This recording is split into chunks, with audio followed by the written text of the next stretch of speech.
Boa noite a todos, queridos irmãos em Cristo. Estamos muito felizes por mais essa oportunidade aqui, reunidos no intuito de aprender esse evangelho tão maravilhoso. Estamos na nossa 16ª aula, que o título hoje a gente vai falar a respeito das epístolas, do Novo Testamento.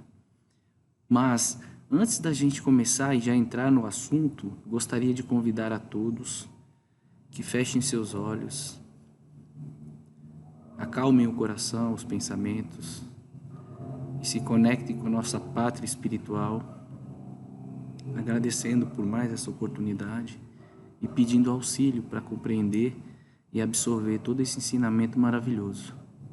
Obrigada, Senhor, assim seja, graças a Deus. Muito bem, e hoje a gente vai falar sobre as epístolas, Bom, o Novo Testamento ele é formado por os 4 livros do Evangelho, as epístolas, e o livro de Apocalipse. Hoje a gente vai falar a respeito das epístolas, de algumas delas. Bem, as epístolas o que são? São cartas que foram escritas por os apóstolos ou por alguns seguidores do Cristo e eram destinadas aos cristãos. Na nossa aula de hoje a gente vai entender o para quê, o porquê que foram escritas, o que causou essas cartas, qual o efeito que surtiu e que surte até hoje. Na verdade, são 21 cartas no total, 14 são de Paulo. Aí aqui tem 2 de Pedro, 3 de João, 1 de Judas e 1 de Tiago. E a gente vai falar de algumas delas, Vamos falar das paulíneas, epístolas paulíneas, das 14. Das 14 a gente vai abranger aqui apenas 9 delas, Porque a gente vai falar, e esses são vários os assuntos que eram necessários ser tocados, essas cartas, para que foram escritas, o que Paulo falava, nessas cartas, o que ele chamava a atenção. E aqui eu trouxe esse mapa para a gente ver, Aqui tem todas as cartas que ele escreveu, as 14 que ele escreveu, E esse mapa ao lado é para a gente ver os locais, A gente tem uma noção do quanto que esse irmão trabalhou, E foi pregando o evangelho, ele ia plantando as sementes, e quando essa semente ia germinando, ele ia saindo para outros locais para pregar a boa nova, para pregar o evangelho do Cristo, e lá formar uma nova comunidade cristã, e saía pregando, fazendo o trabalho que a gente necessita fazer realmente. Ele, como um bom servidor, um vaso muito usado, e por conhecer a necessidade do trabalho, ele saiu pregando. Muito bem. E aí aqui eu trouxe, que é importante ressaltar que Paulo, em seus escritos, ele se refere constantemente às igrejas cristãs, mas essas igrejas, ele usava esse termo para as comunidades, para aquelas comunidades por onde ele passava, e ele plantava aquela semente e pregava o evangelho, e ele denominava como igreja, mas são comunidades que haviam se formado, Muito bem. Essas cartas, elas eram específicas, porque ele saía pregando a boa nova, ensinando, falando sobre tudo o que Jesus veio nos pedindo, nos auxiliando, veio falando do ensinamento de Jesus na sua forma mais fiel. Mas, como a gente sabe que onde tem pessoas, seres humanos, as coisas, quando a gente deixa um pouco e sai, como ele tinha um trabalho muito grande e ele sabia que tinha que continuar seguindo, durante algum tempo essas coisas as pessoas iam perdendo o foco, iam se desviando muitas vezes e colocando coisas, em tudo aquilo que ele trouxe de uma forma bem simples, e começaram a acontecer problemas. Então, essa foi a necessidade de ele enviar essas cartas. Muito bem. Aí eu trouxe aqui, porque embora essas igrejas, essas cartas vieram destinadas a essas igrejas, a essas comunidades específicas, o conteúdo que há nelas, que está nelas, ele é dirigido a todos os cristãos e de todos os tempos. Vejam nessa imagem que eu coloquei, né? Tanto no tempo, naquela época, né? Que ele escreveu no ano de 51 depois de Cristo, as primeiras epístolas. E eu coloquei essa imagem bem atual. Vocês podem ver que o pessoal está de máscara, né? Então foi algo. E todos nós temos que compreender, através desse estudo, que esses ensinamentos são atemporais, né? Todos esses problemas que vai relatar em toda essa passagem, em todas essas epístolas, ocorrem até hoje, né? Pela dureza do nosso coração, pela nossa invigilância, por nós não seguirmos realmente, sermos fiéis em tudo aquilo, né? E a gente se desvia, a gente perde o foco, né, de tudo que a gente veio aqui para fazer. Aí, no entanto, ao lado de todas essas respostas, de todas essas epístolas, essas cartas, de todos esses problemas, ele sempre abordava os temas fundamentais que a gente vive até hoje buscando praticar, né? Entender, compreender, que é a imortalidade da alma, comprovada pela ressurreição. Está aqui a ressurreição, que a gente sabe que é a reencarnação, né? A reencarnação. Hoje a gente tem esse entendimento de que é a reencarnação, porque aquele corpo a gente já não vai mais utilizar, mas sim o espírito voltará e usará de um outro corpo. A lei do amor, que foi revelada por Jesus, nosso mestre, como um caminho para seguir, para chegar a Deus. E aqui também esse outro item, que é a necessidade da renovação interior como condição essencial para seguir os passos de Jesus. Que renovação é essa? É a reforma íntima que nós falamos. Nós sempre falamos da reforma íntima, da mudança dos nossos atos, aquele homem velho com aquelas atitudes velhas. A gente tem que mudar tudo isso, começar a fazer o novo, se melhorar, mudando, agindo de uma forma diferente, corrigindo os nossos erros, aparando as arestas, se corrigindo no dia a dia, na nossa vida. É para isso que a gente está aqui e tem essa oportunidade de aprender. Muito bem, a primeira epístola, né? Vamos falar aqui, as primeiras, na verdade, porque ele escreveu 2 aos Tessalonicenses. O tema central das 2 cartas decorre de acordo com as questões levantadas por essa comunidade, né? A respeito da segunda vinda do Cristo e do consequente juízo final. As 2 cartas vão falar justamente sobre isso. Na primeira, ele reafirma a ressurreição, né, dos mortos. E é uma realidade e que, por ocasião da segunda vinda de Jesus, tanto os que morreram após se renovarem com a mensagem do Cristo, assim como os que estão vivos e praticando os teus ensinamentos, todos esses se encontrariam com o Mestre. E aí ele vem e deixa... Essa é uma passagem de 1 Tessalonicenses 4,17. Assim estaremos para sempre com o Senhor. Consolai-vos, pois, uns aos outros com estas palavras.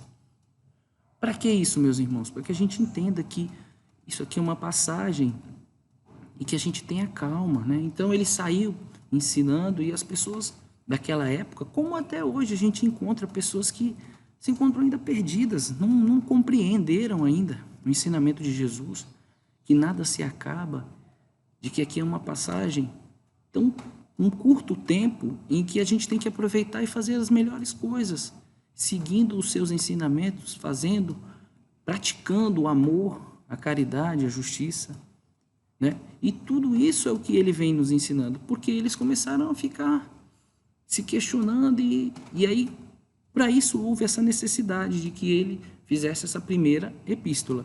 Na segunda, ele vem chamando a atenção porque eles queriam uma data, né? Primeiramente, eles estavam ociosos e aguardando e começaram a se questionar. E Paulo teve que vir reafirmar tudo isso, fortalecer eles. Na segunda, ele fala para eles justamente a respeito dessa questão das datas. Eles estavam ansiosos, né? E aí ele fala assim, ó, quanto à vinda do nosso Senhor Jesus Cristo e a nossa reunião com ele, rogamo-vos, irmãos, que não percais tão depressa a serenidade de espírito e não vos perturbeis nem pela palavra, nem por palavra profética, nem por carta que se diga vir de nós, como se o dia do Senhor já estivesse próximo. Isso está em 2 Tessalonicenses, capítulo 2, versículo 1 e 2. Muito bem. Por quê? Até hoje a gente vive, né? A gente tem tudo isso. Eu, nesse estudo que eu fiz, eu adorei compreender essas passagens, porque isso é atemporal. Se naquela época esse pessoal já sentia necessidade de renovação de tudo isso, de reafirmação de tudo isso, hoje ainda também.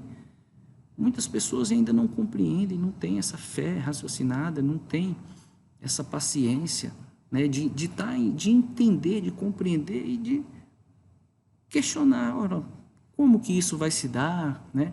Hoje a gente já tem mais oportunidade de buscar. Então, olha, veja como é muito importante até para nós. Nem por carta que se diga vir de nós, como se o dia do Senhor já estivesse próximo. Isso serve para nós. A gente tem que fazer, passar tudo pelo crivo da razão. E como que a gente passa se a gente nem tem esse crivo? É compreender, raciocinar, né? Colocar amor em tudo isso, colocar uma lógica. O que o Espiritismo fala, né? Jesus anuncia o seu advento, a sua volta, né? Mas não diz que virá com um corpo carnal, ele não diz que voltará com o corpo carnal, nem que o Consolador será personificado nele. Isso está na Gênesis, no capítulo 17, no item 45, né? Evidentemente, é um quadro alegórico, né? O quadro dos fim dos tempos é alegórico. Por quê? Hoje a gente entende, existe realmente esse fim dos tempos, né? Que tempos são esses? Para cada um, a Terra não vai se acabar. Então, para cada um, o ciclo vai acabando, você vem e você vai passar. E esse juízo final? Todos nós seremos julgados ao mesmo tempo? Mas uns vão antes, outros depois. Seremos julgados segundo aquilo que nós fizemos, né? E nós estamos aqui aprendendo, errando, né? Vamos e voltamos, retornamos à nossa pátria e depois reencarnamos novamente. Voltamos para aprender e modificando. Então, a cada tempo, isso não é um juízo final, e sim um juízo geral, né? A cada um, a segundo aquilo que fez. E assim a gente vai evoluindo e chegando a um ponto que a gente vai alcançar uma esfera maior, mais elevada, né? De quê? De conhecimento e de prática desse amor. A epístola aos Gálatas, né? Essa epístola que é aos Gálatas, ela foi feita na Galácia, né? Eles eram chamados os judaizantes, né? Começaram a pregar um evangelho diferente dos ensinamentos de Jesus. Então, olha a responsabilidade aí, ó. Ele plantou essa semente, ele formou essa comunidade, mas ele tinha um trabalho a seguir. E ele continuou dando prosseguimento no seu trabalho. E houve essa necessidade, porque eles já começavam a misturar as coisas, né? Eles eram judaizantes, ele dá esse nome, porque eram judeus que haviam se convertido ao cristianismo, mas que queriam colocar coisas de sua antiga crença, misturar com o evangelho, né? E aí eles começavam a distorcer justamente, como até hoje, né? Prestem atenção, meus irmãos, todas essas epístolas, elas trazem para nós uma mensagem, um ensinamento atemporal. Hoje a gente pega e coloca isso na nossa vida, no que a gente aprende, e está tudo lá. É tudo relacionado ao que a gente vem vivendo, vem aprendendo e está vendo aí as coisas acontecerem, né? A divisão que vinha ocorrendo não se justificava, pois Jesus abolira a separação que existia entre os homens. A gente sabe que não existe separação. Somos todos iguais perante a justiça divina, perante o amor de Deus. Não existe filho predileto, né? Não há judeu nem grego, não há escravo nem livre, não há homem nem mulher, pois vós sois um só em Cristo Jesus. Isso está em Gálatas 3, versículo 28. Para quê? Que a gente aprenda que com Jesus compreendemos que se faz necessário se libertar de todas essas crenças antigas, que é o que acontece até hoje. A gente começa a compreender, a gente vem para um local, um ciclo de oração, a um local que a gente se sente bem e a gente quer colocar as nossas coisas, quer misturar aquilo. Não está certo. A gente tem que ser fiel ao Evangelho do Cristo, a tudo que Ele nos ensinou, a boa nova, né? E a gente tem que se libertar. Ué. Se a gente tem que mudar, como é que a gente vai trazer coisas que não nos ajudou, que não serviu para nós, que a gente não teve efeito nenhum, não é? Então, sobretudo a crença que simplesmente o cumprimento de rituais exteriores pode conduzir ao homem a Deus. Então, esses atos exteriores, eles não mudam a nossa conduta. O que muda a nossa conduta é o nosso interior, é a mudança do nosso agir, dos nossos pensamentos, né? É a reforma íntima, é começar a mudar de dentro para fora, né? Atos exteriores, eles irão se acabar com o tempo, né? Com coisas que a gente vive aqui. Muito bem. E agora a gente vai falar sobre a Epístola aos Colossenses, né? Que é da comunidade de Colossas, da igreja lá, né? De Colossas. Essa epístola ela foi escrita no Vale do Lico. Essa comunidade ela está justamente nesse Vale do Lico, na província da Ásia Menor. E interessante que essa comunidade ela não foi formada por Paulo, e sim por Epáfras, que é um dos seus colaboradores. Então vamos entender bem, ele além de ir às comunidades, chegar às pessoas, ele ainda formava irmãos que iriam dar continuidade. Olha aí a nossa responsabilidade no trabalho. A gente está aqui, a gente se afilia a uma casa, a uma religião, vamos dizer, a uma crença.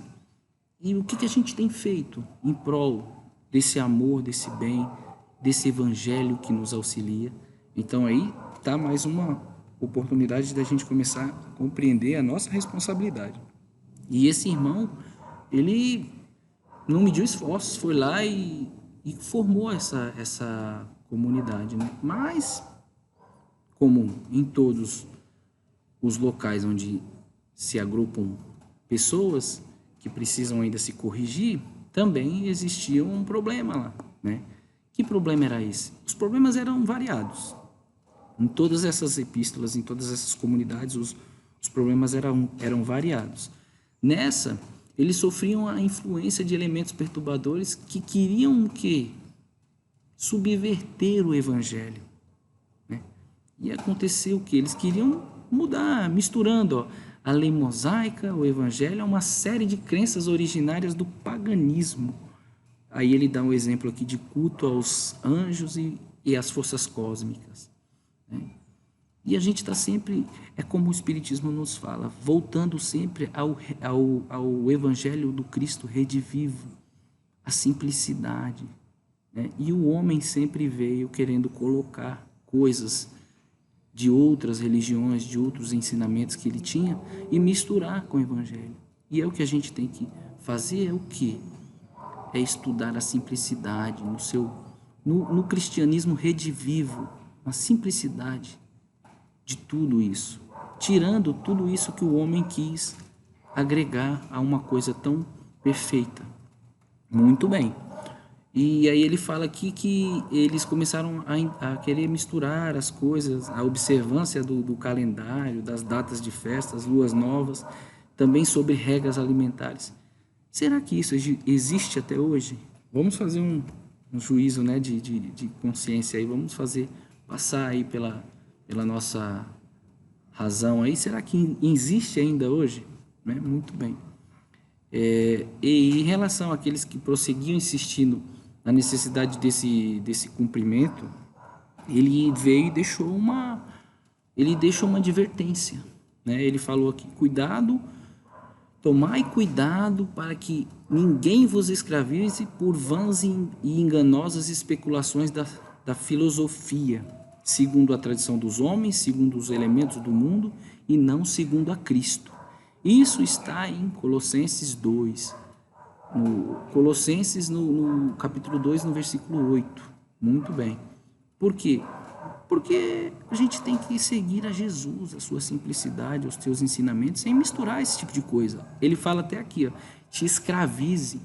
Será que a gente não anda escravizado por muitas coisas que não tem feito mudança nenhuma, não tem dado nenhum resultado, e que a gente muitas vezes patina e se afunda a cada dia mais, buscando algo que não traz benefício nenhum? Então é isso que a gente tem que compreender. Sem o quê? Sem julgar aqueles que ainda estão nessa condição. Mas se a gente já tem essa oportunidade, a gente já tem esse conhecimento, vamos fazer aquilo que a gente já sabe o que tem que fazer, faça. Muito bem, aí a gente vai falar agora sobre a Epístola a Filemon. Essa epístola é bem interessante, é Filemon, né? Ela foi endereçada a Filemon, que era um abastado cristão da cidade de Colossas, dessa comunidade, e Paulo ele intercede a esse irmão para que por Onésimo, né? Onésimo, que na verdade era um escravo de Filemon, né? E ele havia causado algum dano, ele fugiu, né? E Paulo ele implora a Filemon, né, nessa epístola, que perdoe esse irmão, reconhecendo ele como um irmão na fé, e que liberte para que ele pudesse continuar a servir com ele, né? E foi aceito esse pedido, né, essa reconciliação entre os dois, muito, e se deu nos princípios do amor e do perdão. Então, veja só, quando você tem um direcionamento, quando você tem uma intenção de trabalhar, de ajudar, essa daí foi uma das epístolas pessoais que Paulo enviou. Por quê? Porque existia essa necessidade e ele trabalhava em prol dos irmãos, né? Para que ele libertasse a esse irmão que iria também trabalhar, auxiliar na obra, né? Olha aí como é uma coisa muito perfeita, muito de Deus mesmo. Bom, agora a gente vai passar para a parte B, né, que a gente vai falar sobre a epístola de Paulo aos Filipenses, né? E até coloquei essa imagem aqui, a carta da alegria, da gratidão e do serviço. É a mais pessoal de todas as suas epístolas, né? Porque nela ele discorre sobre a conduta dos cristãos, deve ter no mundo, tudo isso serve para nós. Como ele fala aqui, ó, luz a brilhar no meio das trevas. Então a gente vive num mundo onde muitas vivem da maneira que quer, fazem o que quer, não respeitam a nada. Então a gente tem que viver como luz no meio dessas trevas, fazendo o quê? Fazendo o nosso melhor, cumprindo aquilo que a gente se propôs, né? Seguindo o ensinamento do mestre. E aí ele fala que embora houvesse quem pregasse o evangelho motivado por inveja, rivalidade, que importa, né? No entanto, era o Cristo que era anunciado. Por quê? Como hoje, muitos de nós ainda falam do evangelho, mas cheio de defeitos morais. E qual é o motivo? O que a gente tem que compreender? Olha, eu faço esse trabalho, mas motivado em quê? Em proveito próprio? Em tirar proveito de alguma coisa, de bens? Em querer se aparecer? Ou eu faço motivado pelo amor, pela caridade, pelo respeito, pelo amor ao meu próximo? Então é tudo isso que a gente tem que avaliar, realmente, né? É isso que ele falava, né? Interessante notar que hoje, como ontem, nem todos falavam no Evangelho imbuídos do sincero propósito de levar esclarecimentos e consolo, né? Ele fala aqui, ó, muitos fazem por interesses pessoais, foi o que eu disse. Qual que são os defeitos? Os defeitos morais, né? Orgulho, vaidade, competitividade, ambição, personalismo. O que nos move? Então essa carta chama a atenção para que ele fortalecesse, ele chamasse a atenção para que esses irmãos se fortalecessem em todo esse trabalho que eles iriam passar. E que muitos iriam falar do Evangelho, mas ainda não iriam dar exemplos tão bons, né? Iriam falar, mas não iriam viver aquilo. No entanto, a mensagem é divulgada e pode produzir frutos nos corações alheios. Por quê? A pessoa vai ter que se melhorar, ela vai ter que mudar as suas ações. Mas Será que isso não vai mudar alguém? Alguém que está precisando ouvir essa palavra, essa mensagem, não vai tocar? Vai. Jesus, ele vai trabalhar em tudo isso, né? Esses corações, eles irão ser tocados.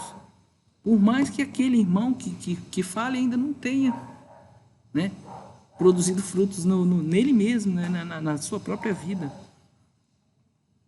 O devotamento, aí eu dividi, como está no livro, dividido em algumas partes, né? O devotamento incondicional de Paulo a Jesus. De todas as formas, em qualquer situações, Paulo haveria de engrandecer Jesus. E tudo isso, né? Da escola escola bendita que é a Terra, né? Esse planeta maravilhoso, e das múltiplas lições que a gente tem, das possibilidades que a gente tem aqui de servir, de aprender, né? E ele fala aqui justamente: feliz daquele que aproveita a bênção de cada dia para produzir frutos de amor e de paz, pois a colheita será farta. O que a gente tem feito no nosso dia a dia? O que a gente tem feito, né, com essa oportunidade? Então, assim como naquela época, hoje a gente tem que usar todos essas cartas, esses ensinamentos trazidos por esse irmão tão iluminado, para que a gente mude, para que a gente comece a compreender o que eu estou fazendo aqui, né? Que trabalho eu tenho que prestar aqui? O que Jesus está esperando que eu faça? Não é mesmo? Então, a colheita vai ser farta para aquele que trabalhar. Mas no nosso dia a dia, trabalhar. A humildade de Jesus, modelo para os cristãos. Esse é outro. Jesus é um modelo, isso a gente já tem. Nosso modelo e guia é Jesus. Em sua grandeza, jamais fez distinção entre pessoas, que foi o que eu falei agora há pouco, né? Para ele, todos nós somos iguais, não existem filhos prediletos, né? Todos nós. E ele compartilhou conosco a condição humana, porque ele veio até aqui. Ele nos ensinou, nos demonstrou, exemplificou através da sua passagem aqui, para que a gente possa. Imagina só, se ele só tivesse falado e não tivesse agido. Você fala, mas não faz. Mas Jesus não, Jesus ele nos ensinou e ele agiu, ele nos mostrou como fazer, como nos libertar, como melhorar a nossa passagem aqui, como fazer as coisas melhores, né? Agir no bem, mudar, né? E ele nos amou incondicionalmente, sem dúvida. Isso a gente tem que entender e colocar dentro de nós, que ele, em todos os momentos que ele esteve aqui, foi para nos auxiliar. Então isso é amor, né? Isso que a gente tem que fazer. A gente tem que estar aqui também para ajudar o nosso próximo, para nos ajudar, para ajudar os nossos irmãos, para sairmos daqui melhores e com trabalho, né? Fazer o trabalho. Para nós, se porventura desejarmos ser superiores aos outros, lembremos a exortação de Jesus: no reino do céu, o maior é aquele que se fizer menor de todos. Então, muitas vezes a gente, devido aos nossos defeitos morais, às nossas falhas, a gente sempre quer ser melhor que o outro, quer fazer melhor, quer se achar. Então, o que é o exemplo de Jesus? De humildade, né? Porque a humildade vai nos mudar, vai nos ajudar a sair daqui melhores e vai gerar em nós a fraternidade, a união e a concórdia, para que a gente passe por aqui de uma maneira que venha dar bons frutos, bons exemplos, né? Muito bem. E o convite à ação no bem com alegria. Fazei tudo sem murmurações nem reclamações. Isso está em Filipenses, capítulo 2, versículo 14. Né? Para que a gente entenda, Jesus ele não impõe a ninguém a condição de servidor. Ele faz-nos um convite, que é o convite que é feito todos os dias a nós. Né? Vem, meu irmão, muda a sua vida. Né? Coloca Jesus, tira essas coisas ruins que tem atrapalhado você, esses vícios, tira tudo isso que tem destruído a sua vida e coloca Jesus. Esse é o convite, né? Que ele não impõe, ele faz esse convite, deixa a nós o livre-arbítrio. Então a decisão é nossa de aceitarmos ou não. E aí a responsabilidade, se a gente aceita a Jesus, trabalhar e servir a esse mestre, sim, eu irei.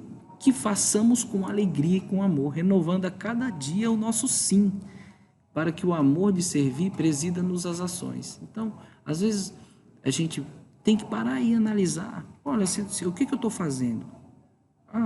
Eu faço por amor? Eu faço porque eu gosto. Então a gente tem que todo dia estar se melhorando, né? Olha, eu vou fazer porque eu gosto de fazer isso, porque é por amor. O que me move é o amor, é auxílio ao meu próximo. Então é isso que a gente tem que compreender, que o amor nos mova e que a gente faça sem reclamação, sem murmuração. O caminho da redenção. Em todos os tempos encontramos os adversários do bem. Olha só, desde aquela época. E a gente muitas vezes, é difícil. Você nem começou e já está falando que é difícil, né? Tem muita coisa que vai acontecer. Eu vou começar a tentar a fazer as coisas direito, mas aí vem, seja firme, né? Paulo ele vem chamando a atenção para que a gente seja firme e que muitas coisas a gente vai passar por aqui. Vai existir muita luta, né? E olha aí o que ele fala. Em todos os tempos encontramos adversários do bem. Ontem Paulo encontrava a luta contra os judaizantes, né? E hoje? Hoje tem os maus obreiros que continuam a agir em todas as religiões, em todas as comunidades, em todos os locais existem seres que, irmãos nossos, né, que ainda estão ligados ao quê? A um pensamento ainda de briga, de confusão, de conflito, de posse, né? Então, ele fala aqui justamente que esses irmãos se constituem um instrumento de sombras, das sombras, né? Aqui é alguém que incita os outros à revolta. Ali é aquele que tudo critica. Mais além é aquele que desencoraja a tarefa e tarefeiros, que espalha a maledicência. São muitos assim que se descuidam de si mesmo e através de suas ações revelam quão distantes se encontram da prática do evangelho. Será que isso acontece? Aqui na Casa Espírita não acontece. Em todos os locais acontece isso. Pela nossa invigilância. Porque a gente ainda não consegue seguir fazendo aquilo que a gente já sabe. A gente ainda causa muito conflito, né? É o tal do disse-me-disse. Então vamos fazer o quê? Vamos agir aonde? É no meu irmão? Não, é em mim. Eu tenho que buscar esses defeitos morais em mim e corrigi-los. Porque tudo isso tem que surtir um efeito, o caminho da redenção, da mudança. Por que ele fala aqui? São muitos, né, se descuidam. É falta de cuidado. E a gente tem que estar vigilante. E aí vem essa parte, viver em Cristo, para Cristo, em direção ao Cristo. E olha só que exemplo de humildade, de simplicidade. Não que eu já tenha alcançado ou que eu seja perfeito, mas prossigo para ver se o alcanço. Pois que também já fui alcançado pelo Cristo. Então todos nós temos a oportunidade, temos que ter a simplicidade de compreender que nós temos muitos defeitos ainda para ser corrigidos. Perfeito que a gente conhece, só o nosso Mestre Jesus que deu esse exemplo, passou por aqui. Agora, tirando ele, quem é que a gente conhece? Sendo bem sinceros, que não pratica algo que venha a desabonar a nossa conduta, seja pequeno ou grande o nosso erro. Então a gente tem que começar a mudar nisso, né? E entender que a gente ainda não é perfeito, mas a gente já foi alcançado pelo Cristo. O que você tem feito, meu irmão? Jesus te ajudou. Ele te ajudou a sair de um mundo de vício, de destruição. E agora, você vai viver para quê? Só para ficar falando para os outros que Jesus te ajudou e não vai fazer nada pelo seu próximo, pelo seu irmão? Não vai trabalhar na vinha desse mestre tão querido, que te ajudou a se resgatar? Então é isso que ele vem falando. Então viver para o Cristo, né? Viver em Cristo, viver para o Cristo e em direção. Nós estamos em direção, né? Corrigindo as nossas falhas, trabalhando, né? Que o exemplo expressivo a ser seguido, sim, porque todos nós temos um passado de sombras, erros, equívocos, fazem parte da nossa caminhada. Quem é que não errou? Todos nós. Mas aí o que você vai fazer com o seu erro? Vai ficar só choramingando, lamentando? Vai trabalhar, meu irmão, em prol do seu amigo, do seu irmão que ainda se encontra aí perdido ainda no mundo dos vícios, precisando de um abraço. precisando de um acolhimento, de uma palavra amiga, ora por ele, pede por ele. Ele ainda não quer, não tem problema, faz a sua parte, meu irmão. Ajuda ele no que você pode, né? Quando ele quiser, as coisas vão estar tudo ao seu favor. Você não viu? Eu falei agora há pouco que estava escrito, ele faz um convite. Ele não obriga, mas quando Jesus faz esse convite, ele vai chegar. Pode não ser hoje, pode não ser amanhã, mas uma hora ele chega. É que a gente tem muita pressa nessas coisas, né? Então vamos ter paciência e ter fé de que todos aqueles amigos nossos, aqueles queridos, os nossos irmãos, aqueles que a gente nem conhece, eles vão ser ajudados, vão ser tocados, né? E aí ele fala aqui, esqueçamos todas as expressões inferiores do dia de ontem e avancemos para os dias iluminados que nos esperam. Eis a essência do seu aviso fraternal à comunidade de Filipos, né? Então que a gente centralize isso, né? Que a gente comece realmente a mudar. Centralize as nossas energias a caminhar com Jesus. Então vamos parar de ficar olhando para trás só para ficar se lamentando, vamos trabalhar. E no final aqui ele diz, ninguém progride sem se renovar ou renovar-se. Mude, meu irmão. Pegue esse evangelho, comece a estudar, comece a entender e coloque isso para o dia de hoje, porque é atemporal esse ensinamento, né? Tudo que a gente vem aprendendo, que a gente vem lendo aqui, estudando, é para o nosso dia de hoje. Isso serviu para aqueles irmãos naquela época, mas serve para nós. Então que nós venhamos a praticar tudo isso com amor, com verdade, sem maledicência, sem reclamação, sem murmúrio. Bom, foi muito bom, né? Aqui os conselhos, agradecimentos. Paulo termina a carta agradecendo porque eles socorreram ele nesse momento em que ele estava preso. E ele agradece, né? E ele nos dá um entendimento de que o homem, ele está sempre reclamando. O homem caminha distraído quanto às finalidades da vida, né? Se você tem, se você não tem, você reclama porque não tem. Se você tem, você se desvia do caminho porque se distrai, né? A abundância são condições passageiras que oferecem excelente material educativo com vistas à aquisição de valores imperecíveis, né? Quando o pensamento de Paulo expressar a nossa própria convicção, a fé que depositamos em Jesus tornar-se-á mais importante que a nossa fragilidade. Identificaremos a nossa fraqueza, mas avançaremos porque confiaremos em Jesus. Então, é isso, meus irmãos. Vamos identificar em nós o que a gente tem que mudar, as nossas fraquezas, as nossas falhas, e vamos trabalhar. Agradecidos de que somos por Paulo, por Jesus, por todos esses trabalhadores da vinha do Mestre, por toda a equipe espiritual que nos auxilia, por essa casa, por todos esses irmãos que nos auxiliam nesse curso, e a toda a equipe espiritual que se faz presente. Nós agradecemos também muito por tudo isso, por cada um que está aí, de sua casa assistindo, e fiquem todos com Deus. Muito obrigado pela oportunidade, que Jesus nos envolva e que nós venhamos a absorver todos esses ensinamentos e ter vontade a cada dia de melhorar, que assim seja. Graças a Deus, muito obrigado. E fica aí essa imagem para que todos nós tenhamos uma ótima semana.